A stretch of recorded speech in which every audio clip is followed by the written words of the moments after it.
Well, I'm so thrilled and honoured to say that joining us here in our Prime Video studio is the holder of 39 Grand Slam singles and doubles titles, tireless campaigner, Billie Jean King. It is an absolute honour. Thank you for coming to see us in this facility that is named after you.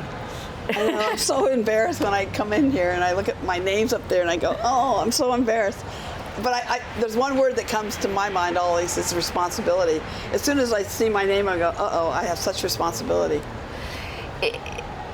We've been delving a lot into the archives because it is obviously the 50th year, the 50th anniversary of Open Tennis. Can you just explain to us, Billie Jean, what Open Tennis means? Because it's something that we throw around. Yeah. I ask the players, I ask people, you know, there's a lot of many get-togethers and parties around the U.S. Open, and anytime I ask it, I get this stare, like a deer in the, deers in the hair, their eyes in the headlights. They can't see.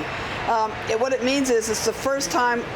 First of all, it's open to everybody, which is great because it's more inclusive, but allowed the pros to play for the first time, and it was the first time that we got money instead of zero or a gift voucher. So we became from amateurism to professionalism is really what it means. And that started in 1968, and Rod Laver won the first Wimbledon in 1968. He got 2,000 pounds, and I won the women's singles. It was 750 pounds. That's a whole nother discussion because it was discrepancy in the prize money. Yeah. But at least we got a check. It was so exciting. You have no idea because my generation, I call the transition generation. We're the ones that fought for amateur tennis to really grow up and be a professional sport, have integrity, and really make it possible for what we're seeing now. I mean, that's the reason all the young people get to play.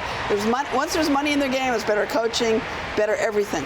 Do you feel appreciated by the players on the tour today? I don't think about them so much.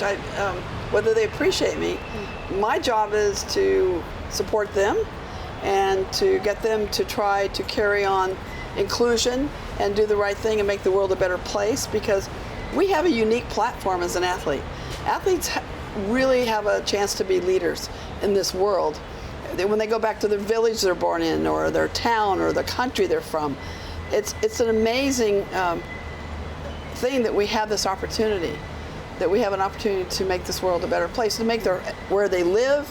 Like if you're from Britain, you have a chance to really help Britain do well, whether it's tennis or whether it's sports or whether it's politics, doesn't matter. Or for poor people or whatever your thing is, you have an amazing opportunity because you've had a platform. People know who you are, and I really want them to take advantage of that that opportunity that they have, and sometimes they don't realize they have. Do you think there is aware, the players now, particularly obviously the women's players, as you'd like them to be of what you did in 1973, how significant it was? I was looking at what the situation was in 1973. It wasn't great. Women had to have their husband's permission to have a credit card. I mean, it was so ahead of its time. Equal prize money. We were right there alongside the women's movement. What was going on? Where sports are microcosm of society. We're really living through what was evolving and happening in politics and all over. But even here at the Open 50 years ago, Arthur Ashe, the first black male player to win a major, and then Virginia Wade won the first U.S. Open, being British. That was amazing. I know that because I lost to her, and so she beat me very easily. So that was that. But we have such opportunities. Well, look at Annabelle. Why are you here? You played tennis, and so you're an authority on it. Yeah, I've had enormous opportunities from the sport. And we all get these amazing opportunities. Do we take advantage of them? That's what I always want to ask the younger players. And then I always know that every generation always has to keep fighting for freedom and equality. If you let up one moment, it can go backwards so quickly. We're always in a tenuous position. Just like in a match. You can be ahead in a match, you can have match point and still lose. So you never take anything for granted. We're so blessed. I know I've been so blessed through the years. People in my hometown, Long Beach, California, if it hadn't been for them, I never would have been able to go to Wimbledon, never would have been able to travel. So it does take a village to help a young person to become who they are. So when you fought to lay the foundations for the women's tour and for equal prize money, is it where you hoped it would be right now? In some ways, very much so. I think we've done miraculously. I wanted the men and women to be together, and I still do. I think if we had one association, would be better, we'd be stronger, more powerful. When any tournament that has both genders or all genders play, it's worth a lot more in business. Obviously, the majors or Grand Slams they're called now, they're worth a lot more because of all of us are playing. So I think it's a mistake to try to keep arguing about money and all those things. I do think the men should only play 2 out of 3 sets. Do you? Oh, I've always said that. We wear them out. I don't want them worn out. And also with the attention span of the Gen Zs and the millennials and these younger people, I mean, it's getting to like 7 seconds when they're looking at their phones. Yeah. So I think we have to worry about the younger generations in our sport. How are we going to keep them connected to us, either as a player, a fan, in business, you know, whatever business, how it connects. Because you can get into tennis and realize you're not going to be as, you know, at the top as a pro, but you can go into communications, television. You can become a CEO. I mean, you know, the WTA and the ATP have CEOs. Katrina Adams, who is our president of the USTA, which is a national governing body, she's the first pro from the Pro Tour to become our president and first African American. So these are the things you can do. You don't have to always just be a tennis player. She's one of very few women, though, Kat Adams, in positions of power at the top of tennis, and it feels like the divisions are getting greater and the chances of unity are getting smaller, and perhaps if there were more women in power, that wouldn't be the case. We need to have equality. We need to have both men and women, all genders, included in that development of whatever we're doing. And they have found now through research that when you have more women on boards, when you have more equality within a company, that it actually, the net profits go up, because you want as many opinions as you can get. Because if you keep getting, if you're used to being with one group all the time, they all have the same opinion. That's not the way the world works anymore. It goes fast now. You've got to be innovative. You've got to make those transitions. For instance, I do a Billie Jean King leadership initiative now. I would have never had that opportunity if I hadn't been a player and hadn't been able to have this platform. So my job is to fight for equality in the workplace, by gender, by color, disabilities. I mean, all those things matter, and everyone is an influencer. Every single person in the world's an influencer. They just don't realize it, but they are. Every single person can help make this world a little bit better, their own small world better.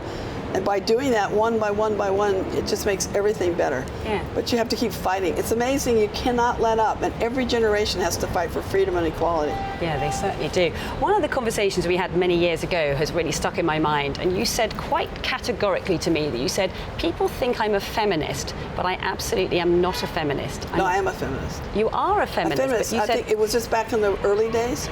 Because if you said that word, people didn't understand what it meant. So what did you mean by that? Because at the time you said, people think I'm a feminist, but I'm not. I'm about equality and equal opportunities. Feminists are about equality. Yes. Also, a male, a Frenchman back in the 1800s, created the word feminist. Okay, so it's a guy thing that he was a socialist, a utopian. I can't remember his name right now. He's a Frenchman back in the 1800s. I'll look it up tonight later. But so a male actually created this word. So anybody that starts discussing it, all feminist means is everyone's equal opportunity and rights for everybody. That's all it means. Because I remember you saying that what you loved about tennis was the fact that it was males, females getting together at youth. They could get on the court and play tennis, and that's what you wanted to see more of. Correct. But at the time you said to me it wasn't. You know what I said? It's probably a long, long time ago, because I didn't use the word because it turned people off. And yes. I don't want to turn people off. I want them to keep listening and having dialogue. And in the old days, even when I played Bobby Riggs in 1973, they said, "Are you a feminist?" And I knew if I said yes that I would lose half the people or more, even a lot of women and men. I mean, all men and some women. So I found that I didn't use that word. Now I can use it because it's good now. Now people are fine with it. Okay. You have to know your audience. You have to know where they're coming from. You have to understand how do you keep them and how do you keep the dialogue going and hear each other. and not just turn people off. If they go away, it's over. Okay. Is that something you found frustrating, to have to make your views and the way you see the world more palatable in order to suit the audience, in order to make it heard? I think it's difficult, but it's what leadership is. Leadership is reaching the people and getting them wanting to work together like a team. That's what's great about sports. It teaches you about teamwork. I grew up in team sports. I didn't grow up in tennis. As a child, I grew up, in soccer or football, I'd say, because we're going to UK. So, I played football. I played softball, which is like grounders, I guess, for you guys. And then we played basketball was my favorite sport. I played all team sports, and then tennis was my last sport. So I feel like I have such a well-rounded experience from having all of those different experiences in team sports and in individual sports, because to be a great leader, sometimes you lead from the front, sometimes you lead from the back, sometimes you're actually, great leaders have to know when they should be a supportive person and not lead. Just be quiet and support the leader or support the group. So that just takes flexibility, and I have this saying that champions adjust, and I mean champions in life, and you're constantly, as you go through each day, adjusting. So you want, the most important thing is actively listen. Actively listen. Really, each person you meet as you go through the day, actively listen, and then try to have dialogue, or if they ask you a question, try to really answer the question, Because sometimes I go off on tangents. I go, whoops, I didn't answer your question. That's what Catherine and I are trying to do now. Sorry. I mean, it is so fascinating. I mean, about picking the right times to make your point. Timing is everything, right? I mean, back in 1973, the Battle of the Sexes was absolutely the right thing to do to make that point. People calling for some kind of Battle of the Sexes now involving Serena Williams, does it feel like that's kind of missing the point? I mean, you moved us all on from that. Now. Also, that's John McEnroe trying to get a match forever with her for the last 25 years. John likes it. He likes to be out there hitting, and the attention's fun and all that. But I think we made the point in 73. I don't think it'd have the same impact. And Serena has nothing to prove. Exactly. I didn't want to play that match. The only reason I played Bobby Riggs back in 73, and he was a former #1 player, but he was old. I mean, he's 55, and for me, it wasn't an athletic feat at all, but I had to do it, and it was psychological. It was just all about the psyche and what people's perceptions were, and so I think it brought people more together, and we had more dialogue, and we had something passed in 1972, Title IX, which is really important for our education. The reason we have so many lawyers and doctors as women now is because of Title IX. Women never got athletic scholarships until that, Title IX, which I know in the UK we don't talk about athletic scholarships so much, but that's a big deal here to get your education. Because although we might be seeing sort of equality at the headline level at the very top, in terms of it filtering down to grassroots level, there's still so much to be done. That's why you need equity councils at every level of management. You want to be heard at every level. You can't just have the trickle-down effect. Doesn't work.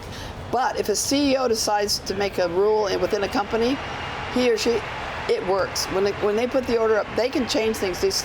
Anybody in power has a chance to change things in a bigger scale and faster if they'll just have the guts to do it. So what makes a good leader then at the top of a company? I think to have a vision and to get the people to believe in it. It's just like when we were trying to get women's professional tennis started, you had to paint a picture for people and have a vision and then try to get them to buy into that. It's a lot of work, and also the way you learn what the vision should be, or the mission or the goal, is to listen to a lot of people. Sometimes just listen and go away and think. I mean, I used to go to the library when I was at university and just take a tennis ball, put it down there and think about what I wanted our sport to look like. Do you see Serena Williams as somebody that can take the mantle from you in terms of campaigning and making change? Every generation has. It's their turn. But Serena and Venus are both on our advisory board of the Billie Jean King Leadership Initiative. I really appreciate them doing that. And yes, they want to make a difference. I mean, they're just beginning. I mean, look at, Serena's got a baby now. That changes everything. And they do care about women, and particularly women of color. And I think, if you can see it, you can be it. So I mean, they're seeing Serena excel, having a baby, difficulties with it, blood clots, all those. People can relate to that because it's about them. It's not about her. It's about their lives too. I know we've only got a short amount of time left with you, so we must ask you about the women's final. So wow. Just give us your thoughts, because of course Serena is going to be taking on Naomi Osaka, so we've got youth against experience. Yeah, but you've got also Serena trying to tie Margaret Court's 24 singles. Although I will say that Chris and Martina would have had many, many more than 24 if they, for a while there we weren't playing the majors to try to help professional tennis get started. So I want a little asterisk there for Chris Everett and Martina Navratilova, because they all would have gone over that. That's how great they were, and they're the greatest rivalry. But Serena, I want her to go ahead because I think the younger, every generation gets better than the last generation. So I think Serena's probably our best ever. She's not finished. And then I think Osaka is the future. I think she's also going to be a superstar. She really constructs points exceptionally well for such a young person. And she's quick, and I just really have enjoyed seeing her just get better and better. And she's also got a win over Serena at Indian Wells. Now, I know Serena wasn't at her best, but it helps Osaka psychologically. Yeah, and when you watch the game today, obviously when you played, everyone was entranced by your serve and volley style and your attacking play. How have you seen the women's game sort of evolve over the years, and which direction do you want it to I'm go always happiest when I see an all-court game. Yeah. I think the way they can hit the ball with these rackets and the technique today is just, it's mind-boggling. And the sweet spot's so much bigger on the racket. Yeah. Our sweet spot was so tiny, and our wooden rackets were very heavy. So it's completely different. I think they're just night and day. But they're now getting the drop shot in there a little bit more, which is good. I think they should go to net more often, though, and then I'd like to see them be able to angle their overheads more. Yes. I think they hit overheads right back to each other all the time. The first thing we were taught is to hit that off overhead, and they don't use it. It's like more flat. No, they go right back to the player, so the rally keeps going. Our job, when you get an overhead, you're going to finish. So I would like to see them use some of the things that we learned a little bit more, like on the overhead, and I think they should go to net more often when the ball's around the service line, as long as it's not penetrating too fast through the court. Get in, keep getting in. It's harder to volley today because they hit the ball so much harder, and with these strings and rackets, it exaggerates everything. Yeah. The topspin's exaggerated, underspin's exaggerated.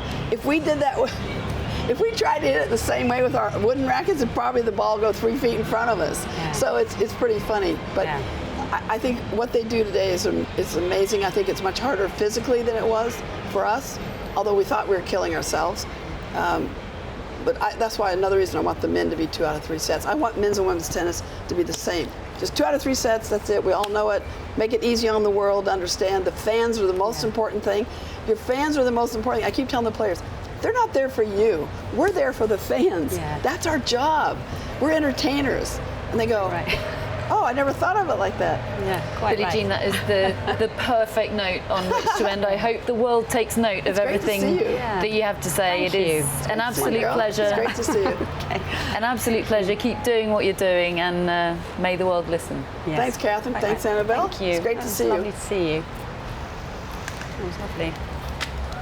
Thank you. Well done, Billie Jean. That was wonderful. Was it good? I don't know. What did I say? Yeah, that was wonderful.